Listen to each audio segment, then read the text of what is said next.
આગામી મોહરમની પૂર્વ તૈયારીના ભાગરૂપે આજરોજ ઝોન 4ના સમાવેશ વિસ્તારમાં આવેલા હિન્દુ મુસ્લિમ સમાજના આગેવાનો અને પોલીસ મથકના સ્ટાફ દ્વારા શાંતિ સમિતિની બેઠક યોજાઈ હતી, જેમાં ડીસીપી પન્ના મોમાયા દ્વારા લોકોને સમજ આપવામાં આવી હતી કે આગામી તહેવારોમાં કોઈપણ પ્રકારના અનિશ્ચિત બનાવો ન બને અને તહેવાર શાંતિપૂર્ણ માહોલમાં ઉજવાય તેના ભાગરૂપે શાંતિ સમિતિની મીટિંગ શહેરના કારેલીબાગ વિસ્તારમાં મળી હતી.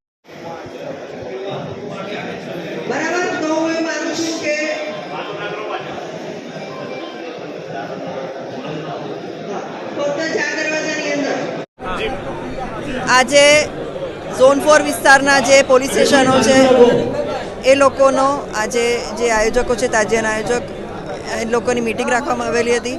સાથોસાથ જે આયોજક છે ડીજેના આયોજક અને જે તાજિયાવાળા ડીજેને બી પોતાના તાજિયાના જુલુસમાં રાખેલા છે, ડીજેવાળાને પણ અમે મિટિંગમાં સામેલ કરેલા છે.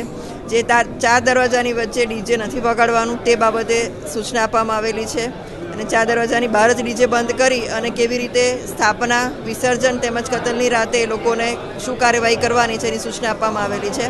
સાથોસાથ આ તહેવાર શાંતિપૂર્વક રીતે પૂર્ણ થાય એની માટે જરૂરી સૂચના આપવામાં આવેલી છે. કઈ રીતે અરજી કરવાની છે અને કેટલા સમયમાં એ લોકોએ ત્યાંથી નીકળી જવાનું છે અને સમયસર સરસિયા તળાવ વિસર્જન માટે આવી જવાનું છે. તમામ વિગતવાર સૂચના આપવામાં આવેલી છે.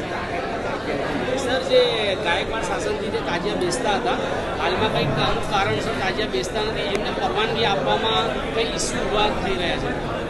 એવું કોઈ હશે તો જોઈ લેશો. જે અમારી પાસે એવી રજૂઆત આવેલી નથી. કોઈ રજૂઆત આવશે અને જૂના તાજિયા હશે તો મંજૂરી આપવામાં આવશે. ઝોન 4માં કુલ જે તાજિયાની વાત કરીએ તો સિટીમાં 35 તાજિયા છે, કુંભારવાડામાં 19 છે, બાપોદમાં 8 છે અને કારેલીબાગમાં 14 તાજિયા છે. એ રીતે સ્થાપના થવાની છે. સમા પોલીસ સ્ટેશનમાં 1 તાજિયા છે અને એમાંથી મોટાભાગના તમામ તાજિયાઓ, સમા સિવાયના તમામ તાજિયાઓ જે છે એ બધા પોતપોતાના રૂટ પર કતલની રાતે ફરશે અને પોતાની રીતે જે રૂટ છે એ પ્રમાણે સરસિયા તળાવમાં વિસર્જન થશે. એ બાબત સર હમણાં ચર્ચા કરાય એવું નથી, કેમ કે પોલીસ ખાતાનું અમે આભાર માનીએ છીએ કે પોલીસ ખાતાએ સિટી સરસિયા તળાવમાં આવવાની છૂટ આપી છે, એટલે અમે એમનું ખૂબ ખૂબ પોલીસનો આભાર માનીએ છીએ.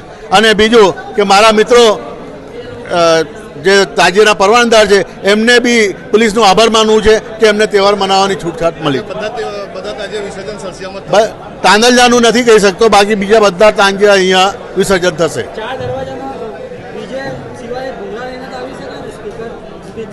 એ પોલીસે નક્કી કરેલું છે કે કેટલા તમારે ભૂંગળા રાખવાના. ના, સ્પીકર નહીં, ભૂંગળા જ જોઈએ. અને કેસીઓ નોબત હોય તો નોબત, બીજા કોઈ વસ્તુ જોઈએ નહીં, ઇન્સ્ટ્રુમેન્ટ, સમજે. અને જાહિદ હુસેન સૈયદ, તાજિયા કમિટી ચેરમેન.